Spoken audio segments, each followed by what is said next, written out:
Good morning and welcome to Good Morning Augusta. I'm Dion Guillory. Ma'am, do you know why you're being arrested? No, I do not. You have questions about Ebola and we are getting them answered for you. Very, very nice and stylish. Yeah, with all the lights in here, yeah. And you have a great cause. Your debit card is very convenient. Laughing and even throwing paper airplanes in the room. But a majority of Congress wants to take the law and rip it apart. People get excited over Black Friday. We see the ads. We see the lines from stores all across the country. The question is, are people really getting a good deal? Oh. And that's why I feel the show is rigged. Matter. And what we're going to do to celebrate the year of the selfie. Live selfie. We're going to take one. All right, 1, 2, 3. All right. Nice. And if you want to see it, you can go to the WJBF Instagram account. True or false, one dust storm can move up to 300 million tons of topsoil. How fast is the storm? That's a good question. Protecting you. Right. Forming the antibodies. Right. And that was the shot. That was the shot. That was a shot. Quick and painless. Assorted flavors here. It's like colors on a really nice tie. Right. And you know what you do? You share. Oh. Allowed to get past these gates unless they bought a ticket right here. Just in the last 10 minutes, we've learned that the Criminal Investigations Division is still looking into this, all trying to sort it out. Take a closer look at the picture of this dog. You can see the chains wrapped around its neck. This investigation is one he is taking very seriously. Same-sex couples in Aiken aren't getting marriage licenses yet, but they are getting applications like this one. Wait for some results from some tests to figure out what that substance was. And take a look behind me. We've got a lot of activity happening in the last 10 minutes. She says he took her wallet, removed the money that was inside, threw the wallet on the ground, and put the money in a red pillowcase. Happening right now on Good Morning Augusta, Richmond County Sheriff's deputies are investigating a shooting that left a man dead and another in the hospital this morning. Police in New Ellington are on the lookout this morning for a man they say posed a threat to officers online. The search is on this morning for a missing woman in Aiken County. Anyone with information about this case should call the Aiken County Sheriff's Office. That number is 803-648-6811. 7:04 now. Donations are pouring in for a local family who lost everything in a fire, and the community is still giving. The Augusta Falcons, a local youth football team, is looking for your help to play in a national tournament next week. The group is collecting money for the next few days at Walmart off Wrightsboro Road near the mall. The tournament starts on Tuesday. Unemployment numbers for Georgia are now in for the month of November. One woman is dead after a house fire in Bamberg. The body of a 4-year-old boy who went missing on Christmas Eve has been found. Nearly a year after FEMA's decision on ice storm reimbursement, the city of Augusta has finally made an appeal.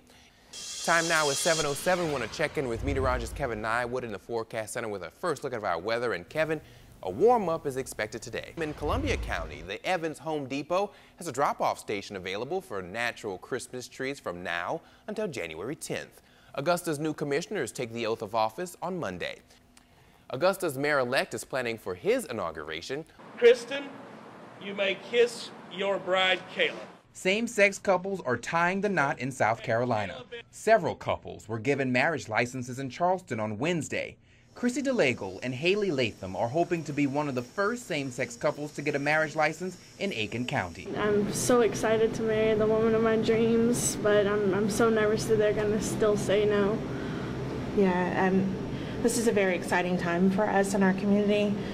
We've strived so hard to come so far, and to know that South Carolina, of all places, are ready. So we're excited. We just hope that they don't say no. 30 minutes later, it's all over. Our couple coming out with an application in hand. For Aiken to give us an application, but not even allow us to turn it in until 12 o'clock tomorrow, is a slight step backwards. I think they're still waiting for another stay. A stay Attorney General Alan Wilson is waiting on from the Supreme Court. His office says he won't comment on licenses being given out in Charleston, but did release this statement on Tuesday saying, quote, "We continue to believe the doctrine of federalism and the 10th Amendment should allow South Carolina's unique laws to be considered at the highest appropriate court of appeal," end quote. 33 states have legal same-sex marriage. Virginia and North Carolina are the most southern states. South Carolina could be number 34.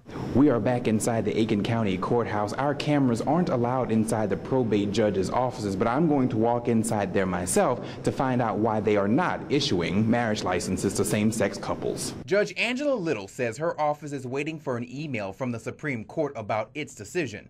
Then licenses will be given after 12:01 Thursday afternoon. This picture of a dog in Burke County is being shared on Facebook. The pit bull named Nitro is seen with a chain around its neck and 2 padlocks. In its yard, the dog's bones can be seen. It's a concern for Samantha Holton. It's actually rubbing his neck, his hairs, his whole neck is gray from it. Holton is also concerned about the dog's house and the cold weather. She filed an incident report and even went to court. I'd like to get Nitro out of the situation he's living in. There are so many more dogs like that in this county. Burke County doesn't have animal services, so everything has to come through the sheriff's office, but I'm told there's only so much they can do. We're not able to pick animals up. We don't have the personnel or the training or the equipment or actually the facility to put these animals in when they're picked up. Sergeant Lowe is heading up the investigation. He says he's had to ask Richmond County Animal Services for advice on what to do. You guys have a small staff. Animal services is needed in the county. Yes, I think it would benefit Burke County as well as the sheriff's office. Until that happens, Holton feels knowledge could help. I mean, we need humane education here. Gust of wind come up, looked out the door, and chairs started flying everywhere. Couches, tables, and other outdoor furniture tossed around by a thunderstorm in Burke County Monday evening. This is what it looks like now in Jason Blackburn's backyard. Couch pillows thrown against the fence, chairs now at the bottom of his pool. We're a little scared. That's about it. In this exclusive video, you can see the furniture is picked up and the gust moves over Blackburn's pool. His dog Ace runs to check it all out, while a house with Blackburn's other dog Cash is picked up by the wind. Of course, our first thoughts were the dog that was in the little house and ran outside to check on him. This is what's left of that doghouse. I'm holding one of the many pieces of wood that's just thrown about the yard. You saw in that video that the house was just picked up. Well, right here is where it was dropped off, and the question is, what caused all of this? More than likely, it's what you call a gustnado. News Channel 6 meteorologist Ed Bloodsworth says gustnados are rarely seen in the CSRA. A lot of people mistake them for tornadoes, but there's no connection between that little ground swirl and the parent thunderstorm. It's just caused by an outward push of wind or a gust of wind out from the thunderstorm. Blackburn's dogs are fine and no one was hurt. Now he waits for the insurance adjuster. Once he comes and tells us go ahead, of course we'll get it cleaned up and get them put back in place, maybe something a little bit sturdier.